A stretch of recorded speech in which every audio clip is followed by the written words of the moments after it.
Hello friends, read live YouTube channel में आपका स्वागत है। आज के राजस्थान पत्रिका के ई पेपर की खबर का विश्लेषण। रीट पेपर लीक मामला। मुख्यमंत्री अशोक जी गहलोत बोले हैं कि किसी भी प्रतियोगिता परीक्षा में अनियमितता बर्दाश्त नहीं की जाएगी और इसके साथ ही उन्होंने बड़ा फैसला लिया है।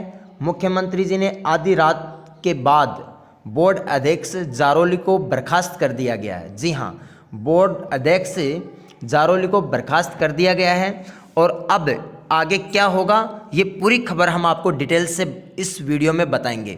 साथ ही अगर आपने हमारे चैनल को सब्सक्राइब नहीं कर रखा तो चैनल को जरूर सब्सक्राइब करें, क्योंकि सभी भर्तियों से जुड़ी लेटेस्ट जानकारी हम इस चैनल पर लेके आते रहते हैं। मुख्यमंत्री ने आधी रात के बाद बोर्ड अध्यक्ष जारोली को किया बर्खास्त। अब देखिए पूरी इसके अंदर हम आपको पूरी न्यूज़ इसमें पढ़ाते हैं। रीट की जो सीबीआई जांच की मांग हो रही है लगातार, उसी को लेकर ये आपके सामने वीडियो है। रीट सीबीआई जांच के साथ नियुक्ति प्रक्रिया पर लोग की गुहार लगाई जा रही है। रीट 2021 का पेपर लीक होने के मामले में राजस्थान हाईकोर्ट में प्रार्थना पत्र दायर किया गया है और इस प्रार्थना पत्र में क्या कहा गया है, इसमें सीबीआई जांच के साथ ही नियुक्ति प्रक्रिया पर रोक लगाने की गुहार की गई है। प्रार्थना पत्र में राजस्थान पत्रिका में 28 जनवरी को प्रकाशित खबर के आधार पर बनाया गया है, जिसमें परीक्षा से 2 दिन पहले ही 5 करोड़ रुपए में पेपर बाहर आने का खुलासा किया गया। जी हाँ, यानी कि पेपर जो है वो 5 करोड़ रुपए में बाहर आने का खुलासा हुआ है। मधु कुमारी नागर ने याचिका में रीट 2021 की जांच सीबीआई से करवाने की गुहार लगाई है। हाईकोर्ट के नोटिस पर राज्य सरकार ने अपने जवाब में पेपर लीक मानने से इनकार कर दिया। राज्य सरकार ने कहा कि मामले की जांच एसओजी कर रही है और कुछ लोगों के पास पेपर पहुंचा था जिनको गिरफ्तार किया गया है। एसओजी ने 26 जनवरी को बताया कि शिक्षा संकुल के लॉकर से पेपर निकाला गया है, यानी कि जो पेपर आउट हुआ है वो कहां से आउट हुआ है, जो अपना जो शिक्षा संकुल है उसके लॉकर से पेपर निकाला गया है।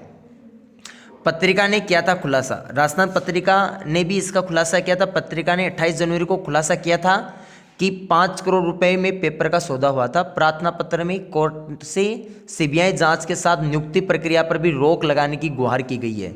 इस प्रार्थना पत्र पर फरवरी प्रथम सप्ताह में सुनवाई होने की संभावना है। आप अपनी राय कमेंट्स में ज़रूर बताइए कि पेपर रद्द होना चाहिए या फिर केवल सीबीआई जांच होनी चाहिए और पदों की संख्या बढ़ाई जानी चाहिए।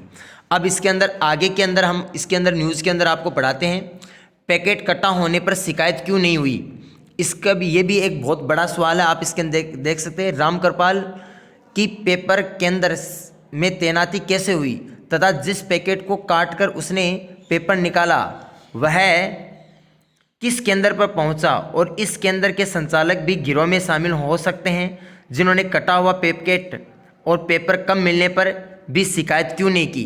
तो ये बड़े सवाल है इसके अंदर। उसके अलावा अन्य खबर भी हम आपको इसके अंदर बताते हैं।